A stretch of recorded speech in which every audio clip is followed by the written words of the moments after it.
Hi guys, James at Rampant Lion Reviews again for you today with another beer review. For this one, we are going to stick to Japan and we're going to go to another brewery that I've never tried anything from before. Now, these guys are a very new addition to the Japanese beer scene, but they've built up a very good reputation for themselves over the last little while, and it seems that they do quite a wide variety of different beers, which is a very good sign, particularly at this early stage. Now, the beer that we're going to have a look at today is a style that I haven't reviewed too many of on the channel, generally speaking, and if memory serves me correctly, I think this will be the first Japanese brewed example of this style that I ever have reviewed on the channel. So yeah, needless to say, I'm very, very curious to see what this one's going to have in store for us. I've heard very good things about this beer, so hopefully it is another good beer. Hopefully it makes for an interesting review, and as always, I hope that you guys watching enjoy my take on this one as well, and always cool to introduce new Japanese breweries to you here on Rampant Lion Reviews as well. So yeah, for this review then, we're going to head a little bit north of me here in Osaka up to Kyoto, and we are going to go to the Nishijin area, and that means we're going to have a look at my first beer from Bighand Brothers, or Bighand Bros Brewery. So yeah, this particular beer is called Flint. It comes in at 6% ABV, and this one is a cold IPA. So yeah, generally speaking, I haven't reviewed too many cold IPAs on the channel just because I don't come across them all that often, in honesty. But yeah, this certainly is, I'm pretty sure this one is the first Japanese brewed cold IPA that's ever appeared on the channel, and the first ever one that I've drank actually as well. So yeah, I'm quite curious about this one, I have to say, and Bighand Brothers are a very new addition to the Kyoto beer scene, but they're supposed to be very, very good. This is another beer that I picked up from craft beer based Mother Tree in Umeda and Osaka, who always have a good selection of Japanese stuff, but they've got a hell of a lot of American, Australian, Canadian, and New Zealand beers as well. So it's definitely worth going to visit them if you get the chance. So yeah, let's crack on and see what this beer is going to have in store for us. The Flint cold IPA at 6% ABV from Bighand Bros Brewing up in Kyoto. So, as always with my reviews, I'll tell you a little bit about the brewery before we taste the beer. If you want to get straight to the tasting though, just fast forward. All the usual links can be found in the video description below. That's the brewery website, the link to my future reviews that hopefully I can do from Bighand Bros Brewing as well. And we will no doubt return to these guys at some point in the near future. But there's all the usual social media down there. If you want to see more reviews, do please consider subscribing to the channel. The support that you give is massively appreciated. And remember, you can go into the channel homepage and search for beer using the geography tagging system. So just go in there, use the little search bar, put in your hometown, state, county, province, whatever you like. If I've reviewed beers from the area that you search for, they will pop up. Failing that though, you can check out the playlist of beers from different countries. You'll find this one in the Japanese playlist along with a number of other things. That's being added to quite regularly, of course, because I am based out here in Asia now. And do make sure you check out the playlist of beers from other countries as well, because there are some very interesting things on the channel these days, and we are always exploring new Japanese breweries when we make it here to Japan as well. So yeah, let's go on and I'll tell you a wee bit about Bighand Brothers Brewery for the first time. So I will apologise for any bad Japanese pronunciations in this video or any bad translations, but I was using a blog website that Michiko found for the information on this brewery and the company. But yeah, Bighand Bros Brewery is based in Nishijin in the Kamigyō ward in Kyoto, which is in the northern part of the city, and the brewery started operations back in 2023. So Bighand Bros is actually part of a larger company called Marble, which was founded back in 1999 by Hirofumi Nagai, who is originally from Himeji in Kobe Prefecture. Or Hyogo Prefecture, that would be, sorry. Kobe is Hyogo Prefecture. But yeah, he started the company as a student during his time at the Kyoto Institute of Technology, and he originally established the company as a design firm, and the first operations of the company were actually printing and selling original t-shirts from his research lab. But upon his graduation in 2021, he established an office in Nishijin, and over the years they've expanded the company, and they've now got restaurants, coffee roasting operations, and of course beer brewing operations. But later in 2007, he moved the office to Takakura in the Bikoji area, and this marked the beginning of the company's larger expansions. So he founded Cafe Marble in their Chiyokoin location in 2012, and then in 2015 the Drip and Drop coffee supply brand was established with the opening of the Sanjo store, and then this was expanded with locations in Takoyakushi and Kirakata in 2017, and then Ginkakuji and Kinosaki in 2018. They established their own roastery in 2019, and then they opened a location in Teramachi in 2023, although the original Sanjo location was closed in 2018. So you can see that this coffee business has expanded quite a lot. But in 2018, they also established the Kinosaki Tokiwa garden restaurant, and they also have an antique furniture store as well that opened that year, from what I understand. But the thing with Hidefumi Nagai was that he was always interested in making things in-house for the restaurants and the cafes and things like this, and that was what prompted him to start looking at producing his own coffee and also brewing his own beer. So he hired Tomoya Nakamura to come in as his brewer. He's originally from Osaka and has a long background in IT and programming, and he actually worked in England from 2018, and it was there that he discovered craft beer. And of course it was Leeds he was working in, so you would have the likes of Northern Monk and North Brewing and things like that there as well. But he returned to Japan in 2020 and then started working independently and freelance, however you want to call it. But during this phase, Marble actually became one of his clients, and he learned about the plan to open a brewery in the basement. So at this point he travelled back to England to visit North Brewing in Leeds, and he trained with them for about 4 months in 2022. But the renovation of the basement in the Marble building began in summer of that year, and they imported their brew kit from China, a 150 litre brew, very small kit actually, and they imported a Wild Goose canning line from the US as well. But the license to brew was officially received in February of 2023, and then in April they opened the Teramachi tap room as well, because these guys have 2 tap rooms there. I think the brewery is in the basement in the Chiyokoin location, if I'm pronouncing that correctly, and then they've got another tap room up at Teramachi as well. But the name Bighand Bros that they use for their branding, they chose a mole as the image because the brewery is located underground in the basement, and the mole's hands are obviously large for digging and things, but this is why they chose the brewery name. So the story of the branding is that the Mole Brothers characters are beer geeks, and they dig deep into the earth to find different minerals, and so pretty much all of the Bighand Bros beers are named after different geological minerals. So yeah, kind of a cool idea. But as of July 2024, when I'm filming this review for you, these guys have produced 25 different kinds of beer according to Untappd, and that number will no doubt increase as time goes on, because apparently Nakamura likes to be quite experimental and try brewing different styles. So that's one of the cool things. These guys, like I said, have been very diverse in the different styles of beer that they've brewed since their startup. But yeah, that is all the information that I could find on Bighand Bros Brewing. It was a little bit difficult to find the information on these guys. I had to get me Chico to search articles and things like that for me, because the English search and even using some of the Japanese keywords and things like that wasn't really working for this one. But there we are, we managed to find all that information. Even though if it was a little bit disjointed, I think it tells you the story of the brewery fairly nicely.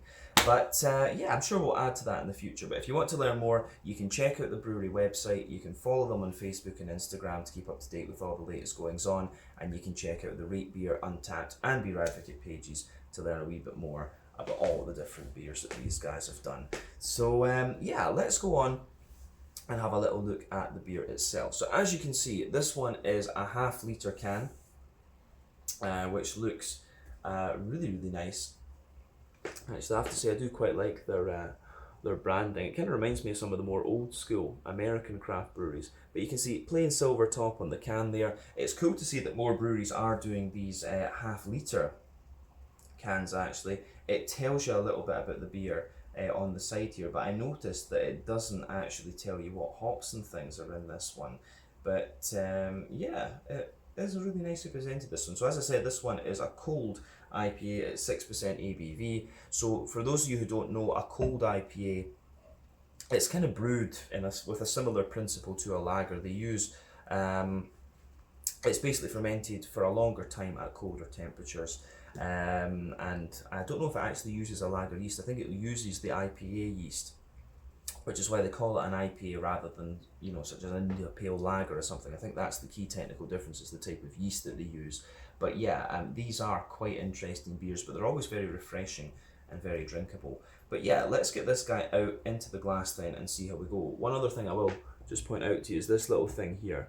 You'll see that symbol on quite a lot of the Bighand Bro stuff. You can see the little moles there digging as well, and this is one of their other symbols too, the clap your big hands. And yeah, here, there's that one that was meaning Bighand Bros beer. But yeah, let's get it out into the glass and have a taste of this one. I've been looking forward to trying this one since I bought it, and I was a bit worried actually that I wasn't going to get the chance to, because I was struggling to find notes on this brewery. So yeah.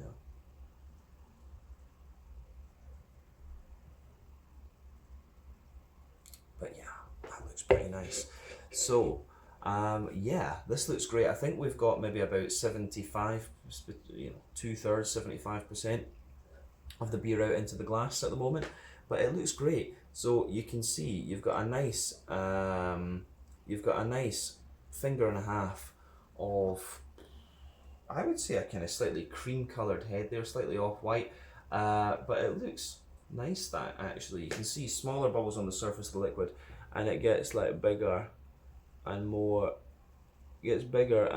kind of bumpy the further up the head that you go. But all in all, it looks pretty nice, this one. In terms of the colour, it's a lovely kind of bright golden straw, actually. I'd say lovely bright golden straw colour, this one. I think the beer is actually quite clear. It's got a little bit of a natural haze to it, in honesty, but yeah, otherwise it is pretty kind of clear. And you would expect that if you've seen cold IPAs, you would kind of expect that, in all honesty. But remember, the colour of your beer depends on a few different things. One, the type of malts that you use. This goes a long way to determine the EBC rating. Two, length of your wort boil is also going to play a role, because the longer you boil the wort, the more the sugars caramelise, and thus you get a darker colour of beer. Any barrel aging that you do or adjuncts you put into the beer will affect its colour as well, but that can vary from brewery to brewery and beer to beer, of course. But yeah, you know, all of that can, but you don't often have to care about adjuncts and things like that when it comes to different kinds of IPAs. Not too much in the way of visible carbonation with this one, and you can see the head has just faded away a little bit, and it's going to leave us a thin foamy layer and that thicker ring around the edge of the glass there. But yeah, let's have a wee look at the nose on this one then and see what it's all about. I'm very curious. Ooh, that's quite interesting. Yeah, cold IPAs are always quite interesting, because in a sense, they've always got this very light, crisp character to them, but you still get some of that IPA kind of breadiness and things like that. And of course, these guys, most Japanese breweries will import, they have to import pretty much all of their ingredients anyway. So you always get a wide variety of stuff. I've got a feeling this beer might be German malt, and yeah, a mix of American and Australian hops. There's something very familiar about the hoppy character in this one, but it's giving you everything you'd expect. You've got a nice little bit kind of bready and sweet backbone. You've got a bigger green component to it, and you've also got some lovely oily fruits coming out of this beer as well. Wonder if it's a wee bit of Nelson Sauvin or something like that in here. There's just something about the aroma in this beer is quite familiar. But it smells great. So let's just try and break down the aroma of this one a wee bit and describe it for you more in depth. So obviously at the backbone of your beer, you've got that lovely kind of fresh, white bready hedgehog bread crust in there.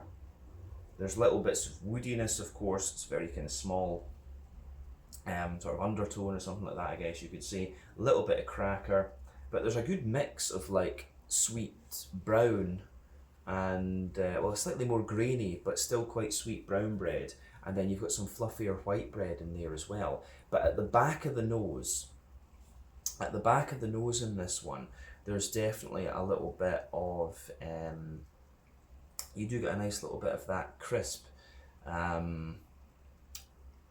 So you get a little bit of that crispness, and I suspect that's coming from Pilsner malt. I would not be surprised if there's a little bit of Pilsner malt in this one, because you just get that crisp, dry breadiness in there, but you've also got a little bit of a McVitie's digestive biscuity type note coming out of the beer, which you often get from Pilsner malt. And there is certainly a little bit of a straight up and slightly boozy caramel to this one. Yeah, 6%. I'm trying to think. That's cold IPAs. I've seen them between like 4.5% and 6%. I think imperial cold IPAs would be very difficult to do. So I think, you know, once you get above a certain ABV with these, because you've got the lighter mouthfeel and things, it's, you know, the same with the IPL. It's quite difficult to get those to taste nice above a certain ABV point. But with this one, I mean, as I say, you get a little bit more kind of caramelly note out of it, and it does, so you can smell the booze, I think, a wee bit in this one. But yeah, the malty side of the beer does smell really nice. There is a little bit of the yeastiness in the back of the nose as well, and it's more like a kind of slightly white bready, dry, farmhousey kind of note that you're getting out of that. So that's pretty interesting as well, I have to say. Yeah, interesting stuff. So on the hoppy side of things then, I will say that this beer does actually have a fairly pungent green component to it. So with IPAs, you have to remember there are 3 types of hoppings you can do. There's early addition hopping, which takes place within the first hour of the wort boil normally. That gives you a very deep and dank green component and the majority of your bitterness. Late addition hopping, which takes place usually within the last half hour of the wort boil, and that gives you a little bit of bitterness but mainly flavour and aroma, and it's going to contribute a brighter green component there too. Then you've got dry hopping, which takes place after the wort boil is complete, and that's all about flavour and aroma and it gives you no bitterness, but then you also have that kind of brighter character coming out of the beer in that case. West Coast IPAs tend to use all 3 types of hopping, which is why they have that deeper, danker, more bitter character to them. New England IPAs rely mainly on late addition and dry hopping, which is why they're kind of softer and more juicy. Cold IPAs, I think, use a variety of things, because you do want that little bit of crispness and bitterness out of the beer. And with the way that this beer smells, I think there has been a fair little bit of early addition hopping in this one. So yeah, you can smell that in here. So there's a little bit of earthiness in there. There's also a good little bit of floral aromaticity as well, and a wee touch of pine resin, so you get that nice big floral aromaticity. Quite a bit of grassy zestiness coming out of this one as well, and a little bit of smooth earthiness. But the more and more that I smell of this beer, the more I think there's Nelson Sauvin in this. The other options, of course, could be maybe Enigma, which gives you similar things. It gives you a more oily Nelson Sauvin type character, but also a wee bit of red currant. That's a possibility. The other one that's kind of similar would be Hallertau Blanc from Germany, but this beer actually reminds me of some of the Tempest Brewing beers from back in Scotland, and I know that they love Nelson Sauvin and New Zealand hops, so that's probably why this beer smells so familiar in that sense to me. Nelson Sauvin, of course, 16% alpha acid. New Zealand hop gives you that lovely big white, green, grapey gooseberry type thing. So yeah, the green component in this one, I feel this one just, there's something about this, it's just very, very familiar. So on the fruity side of things, as I've kind of said, you get this sort of white, green, grape, gooseberry note. That's a lot of the fruity side of the beer for me. Underneath that, you know, you've maybe got little hints of pear, apricot, maybe a little bit of sultana, or something like that. If we sugar it up, there is a little bit of a tropical element to this one as well, so there could well be another hop in there, but I'm pretty sure, just going from the aroma here, it's Nelson Sauvin. And as I say, it reminds me of like longer white cloud, the long and the longer white cloud from Tempest Brewing back home in Scotland. There's just something very, very familiar about this. But aroma-wise, this is a really, really interesting beer actually, and it smells as if it's going to be good. So, as I always say, take a bit of time to enjoy the aroma of your beer before you get stuck into it. But I think this one is going to be quite interesting. So, we'll clap our big hands as they tell you to do on the can, and we'll say Kampai, and we'll get stuck into Flint, a 6% cold IPA from Nishijin in Kyoto here in Japan. My first beer from Bighand Brewing. Slàinte, skål, cheers, Kampai.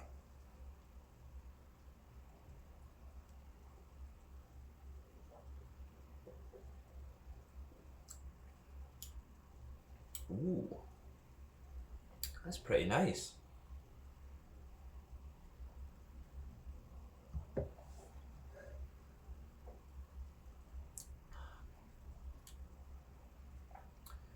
Yeah, I like that. Is this one, in terms of what I've had from cold IPAs before, this one certainly has a little bit more bitterness and things to it, and it has a big crispness actually. I think if I was to taste this one blind, I would potentially guess that this was like a West Coast Pilsner or something like that. It does remind me of those. It's not the sweetest of cold IPAs. It does lean a bit more toward the bready side of things, and you're getting a lot of quite a lot of crispness and bitterness out of this one. But when your palate adjusts, it does start to sweeten up. So we'll need to see how that progresses a little bit.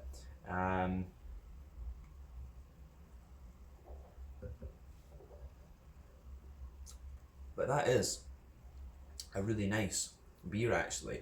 And this is something, I've said in many Japanese reviews before, the Japanese have this view of beer that it should be very light and very drinkable.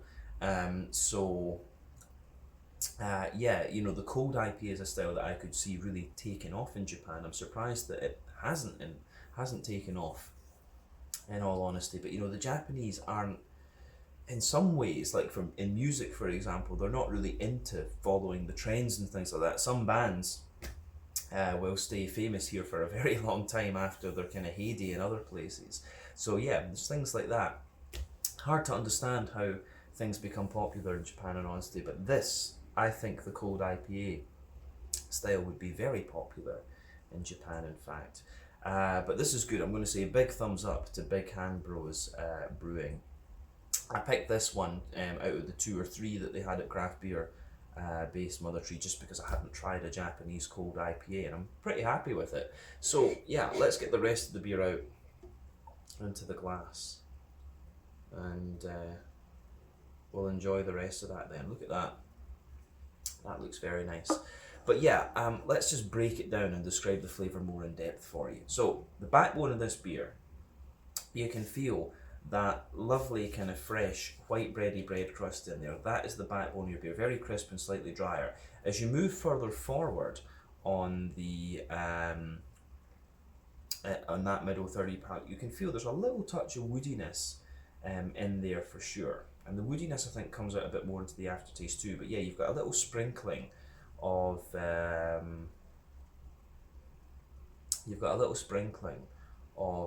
Jacob's cream cracker in there. So yeah, a little bit of a sprinkling of Jacob's cream cracker, and then above that you've got that more wholemeal brown bready sort of thing coming out of the beer. So yeah, wholemeal brown bready character in there. Above that you've got a more you've got the kind of fluffier white bready note in there. But the bready layers in this beer, they actually have a little bit of graininess to them, and it almost makes them just feel that little bit crisper as well, which is interesting.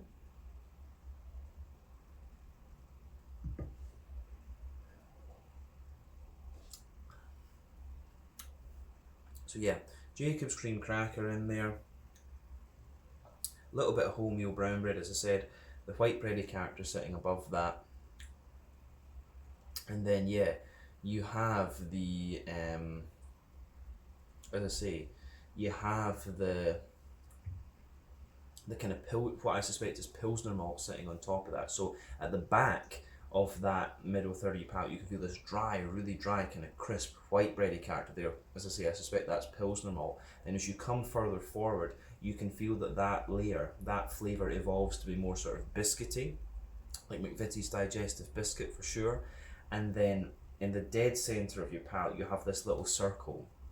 So you've got the biscuity notes underneath, and the base of the circle, you've got that little bit of toasty, brown, sugary character there, then a sort of sweeter, more caramelly type note sitting on top of it. So yeah, all in all, I think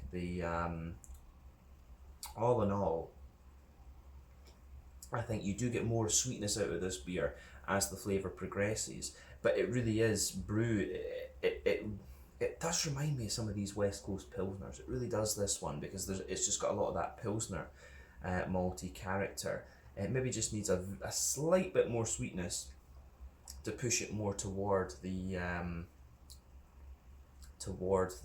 cold IPA style, but it's still within that boundary as well, because it's so heavily hopped, and it does, as I say, show you a little bit of that brown sugary sweetness. You know, the cold IPA, in all honesty, I say these things, but the cold IPA is a style that I'm not madly familiar with, because there's just not that many of them at the moment. But still, I like this one, and I think this is a solid beer. It's a very good first impression of Bighand Brewery. So I maybe need to try some of their more conventional beers, if that makes sense, because there were a few interesting ones there. They actually did have a Helles, I'm sure, and if they can brew a cold IPA like this, I'm sure they would do a German style Helles very, very well. But I think we've covered what we need to say about the middle third of your palate in this beer. So let's go to the back third of the palate. So I've often said sweeter flavours come out further forward on the palate, more dry and bitter flavours come out a little bit further back. But yeah, border region between middle and back third of your palate, you get that nice little bit of bready build up in there. You can feel the brown bread in the base, the white bread on top, and then you've got a wee bit of that kind of Pilsner malty crispness at the very top. But the base of that back third of the palate, yeah, you've got the kind of drier, almost like a more brown bready bread crust in there. You've got the Jacob's cream cracker kind of sitting on top of that. You can feel the brown bready layer, which is a little bit lighter and more airy and kind of drier as well. Then going above that, you have the white bready layer, which goes a little bit lighter, airy, and more kind of drier again. And then above that, you've got a more kind of, you can feel the kind of dryness of the crisp Pilsner malt just creeping over the top there as well. Maybe a little touch of the sweetness from the Pilsner malt too. But above everything else on that back third of the palate, you start to get the yeasty character out of the beer. So the yeasty side of things for me, you've got that more dense, brown bready character in the middle, and it's quite sweet actually. Around the edge you've got a more grainy brown bready character, and then the very edge of that is a more kind of crisp, it's a more kind of crisp, more kind of crisp bread crusty sort of thing that comes out of it actually. So yeah, the way that all of that goes together is really nice. The malty and yeasty backbone in this beer is really, really very, very nice. But yeah, definitely back third of your palate, you can feel the flavour is taller. Then as you move further forward into the middle third of your palate, it just kind of condenses down a little bit and shows you more of just kind of shows you a little bit of that. But as I say, the thing with this one, for me, the malty yeasty side of things is a bit more dry and a bit more crisp, whereas the IPAs, I think, are a little bit sweeter than this. This has a lot of it has a lot of Pilsner quality to it actually, and I do like it. I do think this is a very, very nice beer. So yeah, it is absolutely worth trying. But let's go on to the hoppy side of things then. So back corners of the palate, you do have a nice little touch of earthiness in there. As you move further forward, it's quite a smooth earthiness and bright earthiness, I would say, as well. You get a little touch of herbal character, and as you move further forward, you can feel little hints of like pine resin in there. And as you move further forward from that, it's got a little bit more kind of floral aromaticity, I would say. And it's not too spicy, but round the front curve of the tongue, it's a little bit lighter and more grassy. I will say that the green component on this one makes me wonder if I was right about Nelson Sauvin. I think there could potentially be a wee bit of Nelson Sauvin and Hallertau Blanc in this one, come to think of it, because the sort of earthy side of the earthy and kind of herbally notes you get out of this one are quite noble, and some of the grassiness that's in this beer is quite noble. Hallertau Blanc that I mentioned, I think, is an 11-12% alpha acid German hop, So there, but with German hops, regardless of how high in the alpha acid and stuff you go with these more modern ones, it still has that noble character you get from Hallertau and Hercules and all these kind of guys. So yeah, some of the piney resin though still makes me think of Nelson Sauvin. I'm pretty sure Nelson Sauvin is in here, but I'm wondering if Hallertau Blanc is in there as well, in all honesty. And that would fit with the kind of use of the Pilsner malt and stuff, because Pilsner is a very popular style of beer in Germany, although it originated in the Czech Republic. So yeah, few things to think about with this beer, but yeah, the green component's good as well. Let's look at the front third of your palate then and the fruity side of things, just to round off the flavour section of the video. So border region between front third and middle third of your palate, again you get that little bit of bready build up in there. You can feel the brown bread in the base, the sort of white bread on the top, and then the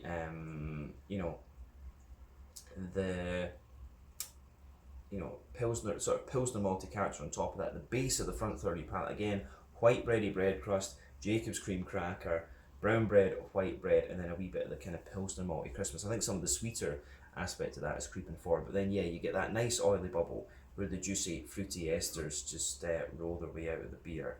So yeah, let's have a wee look at the fruity side of things with this beer then.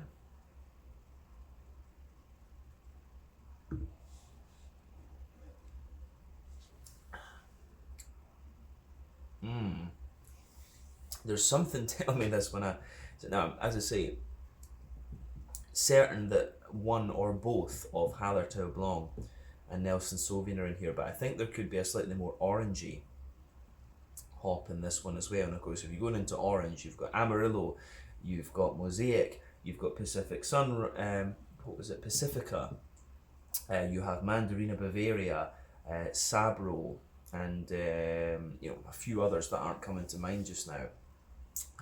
So yeah, there is a wee bit of an orangey character to this beer as well, which is interesting. But yeah, further back in that oily bubble, you get a little bit of an oil. There's a sort of oily pear, sultana type note there at the back of that front third of your palate. But as you move further forward, it does really show you that kind of